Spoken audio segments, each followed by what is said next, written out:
Halo semua, perkenalkan nama saya Hendrikus Dimas dengan NPM 210611075 dan pada video kali ini saya akan mempresentasikan hasil observasi saya di mata kuliah pengendalian kualitas untuk warung nasi goreng Tegal Laka-Laka Balarika. Yang pertama, latar belakang saya memilih objek penelitian tersebut karena nasi goreng merupakan masakan yang cukup populer dan favorit di Indonesia, sehingga banyak sekali penjual nasi goreng mulai dari UMKM hingga restoran. Nah, dengan banyaknya penjual nasi goreng yang ada, pastinya mereka menginginkan kualitas dari nasi goreng yang ada itu terjamin dari standar kualitasnya. Oleh karena itu, dibutuhkan improvement atau pengembangan yang dapat mereka lakukan untuk dapat mengembangkan kualitas dari usaha dan juga masakan yang mereka buat. Untuk metodologi yang saya gunakan, alat dan bahan yang saya gunakan adalah alat tulis untuk mencatat dan juga kamera untuk melakukan dokumentasi. Lalu prosedur yang saya gunakan, yang pertama menentukan objek perusahaan yang akan diobservasi, kemudian saya melakukan observasi setelah menentukan objek yang sudah dilakukan. Dan selanjutnya, saya mencatat hal-hal yang saya butuhkan untuk nantinya akan dilakukan analisis, dan juga saya menganalisis beberapa data yang sudah saya dapatkan untuk nantinya akan saya dapatkan kesimpulan dan juga improvement dari usaha yang sudah saya amati. Objek observasi yang saya amati adalah warung nasi goreng Tegal Laka-Laka Balarika yang beralamat di Jalan Tantular nomor 71, Kaliwaru Condong Catur, Kecamatan Depok, Kabupaten Sleman, Yogyakarta. Di warung tersebut, menu yang dijual adalah berbagai menu nasi goreng yang disediakan berbagai topping, yaitu ayam, sosis, dan juga telur. Dan juga terdapat beberapa minuman seperti teh dan juga jeruk.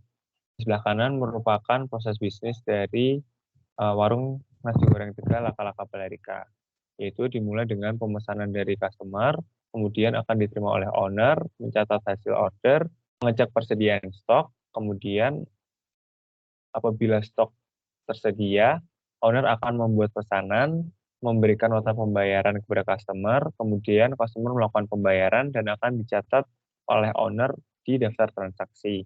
Dan apabila stok tidak tersedia, maka customer dapat menentukan apakah dia akan melakukan pemesanan atau tidak.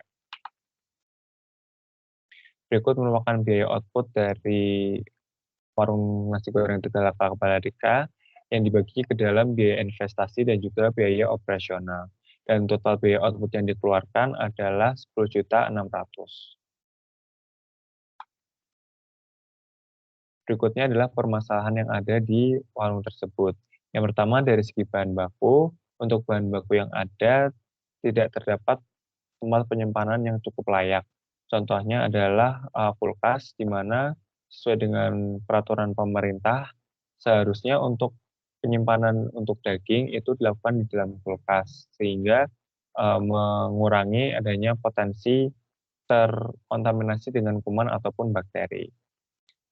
Selanjutnya, dari segi proses, tidak ada takaran yang ditetapkan, sehingga pekerja yang ada itu melakukan pembuatan nasi goreng itu sesuai dengan feeling atau kebiasaan yang sudah mereka lakukan.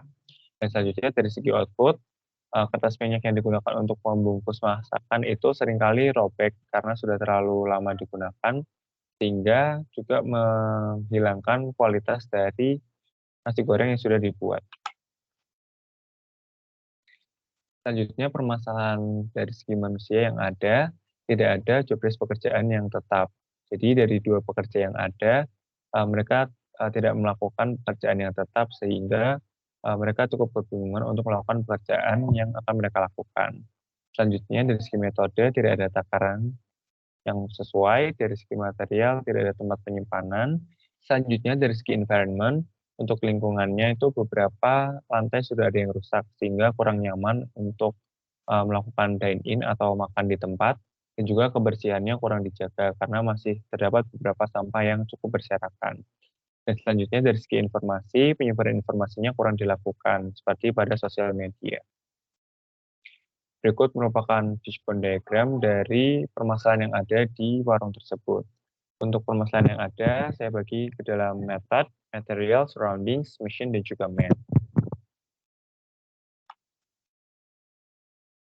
Dan berikut merupakan data kecacatan yang ada di warung nasi goreng Tegal Laka-Laka Balarika, di mana kecacatan yang ada meliputi rasa masakan yang tidak sesuai, benda asing yang bisa masuk ke dalam masakan, dan juga bahan makanan yang basi atau kurang matang. Dan berikut merupakan data kecacatan dari warung nasi goreng Laka-Laka Balarika, di mana saya mengambil sampel 4 hari dari tanggal 19 hingga 22 Agustus 2023. Dan dari data tersebut didapatkan Pareto chart di gambar sebelah kiri dan sebelah kanan itu merupakan diagram kontrol dari X bar chart yang merupakan rata-rata dari data kecacatan yang ada, di mana rata-rata kecacatan yang ada itu 2,75 dan UCL atau upper control limitnya sebesar 8,96 yang didapatkan dari X ditambah dengan 3 kali standar deviasi, dan juga untuk LCL atau lower control limitnya sebesar minus 3,46 yang didapatkan dari X bar dikurangi dari 3 kali standar deviasi. Selanjutnya data kecacatan produk yang tergolong rework dan juga reject. Untuk data yang termasuk ke dalam rework merupakan masakan yang terdapat benda asing di dalamnya, seperti contohnya ada rambut, atau kulit bawang merah atau bawang putih, ataupun beberapa bahan masakan lain yang mungkin tidak seharusnya ada di dalam masakan. Nah, masakan yang masuk ke dalam golongan rework ini akan dikerjakan atau dibuat ulang, dan untuk kategori reject merupakan bahan masakan yang belum matang atau masih mentah. Nah, untuk kategori reject ini, masakan tersebut tentunya akan dibuang dan akan dibuat baru oleh owner. Nah, untuk tabel yang tengah ini merupakan data dari kecacatan produk yang masuk ke dalam rework dan reject, dan di sebelah kanan ini merupakan diagram kontrol dari data kecacatan yang masuk ke dalam rework dan juga reject. Nah, selanjutnya dari ketiga data kecacatan tersebut, ketiganya masuk ke dalam kategori atribut, di mana kategori tersebut merupakan variabel yang dapat dinilai secara kualitatif, karena ketiganya itu tidak bisa diukur secara kuantitatif atau numerik. Untuk rasa masakan yang tidak sesuai, ini dapat diakibatkan karena juru masak tidak memiliki prosedur memasak yang pasti, dan ini diakibatkan karena pemilik tidak menetapkan takaran yang sesuai. Selanjutnya, juru masak juga tidak mengecek hasil masakan sebelum dihidangkan. Selanjutnya, benda asing masuk ke dalam makanan dapat diakibatkan karena juru masak itu tidak menggunakan APD chef yang sesuai, sehingga mungkin rambut yang ada itu bisa masuk ke dalam masakan. Selanjutnya, lingkungan warung yang kotor itu diakibatkan karena pekerja jarang membersihkan tempat makan dan juga pemilik tidak memiliki tempat sampah yang tertutup. Selanjutnya, bahan makanan yang basi atau kurang matang itu dapat diakibatkan karena bahan masakan yang ada itu busuk. Dan ini dapat diakibatkan karena pemilik tidak memiliki tempat penyimpanan yang sesuai, yaitu kulkas. Selanjutnya, juru masak itu juga tidak mengecek bahan masakan sebelum akan dimasak ke dalam suatu masakan. Dan juga juru masak tidak memiliki prosedur memasak yang pasti. Nah, berdasarkan data kecacatan yang ada, di sini saya mengusulkan beberapa perbaikan yang dapat dilakukan oleh warung nasi goreng Tegal Balarika untuk meningkatkan kualitas dari warung tersebut. Yang pertama, dari segi manusia, dapat memperjelas job desk pekerja, sehingga kedua pekerja yang ada dapat melakukan pekerjaannya secara fokus dan tidak kebingungan. Yang kedua, dari segi metode, owner dapat melakukan portioning setiap bahan, sehingga bahan masakan yang akan digunakan untuk memasak itu dapat sama untuk setiap porsinya, dan dari segi kualitas juga dapat terjamin kesamaan rasanya. Selanjutnya, dari segi material, dapat menyediakan tempat yang layak untuk menyimpan bahan, contohnya adalah kulkas untuk menyimpan daging.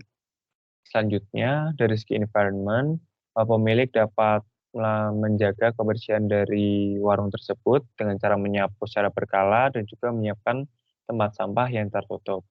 Selanjutnya, dari segi informasi, pemilik dapat melakukan penyebaran informasi melalui media sosial agar masyarakat luas juga dapat lebih mengetahui mengenai warung nasi goreng Tegal Laka-Laka Balarika ini. Baik, sekian presentasi yang dapat saya berikan. Mohon maaf apabila masih terdapat kesalahan. dan terima kasih atas perhatiannya.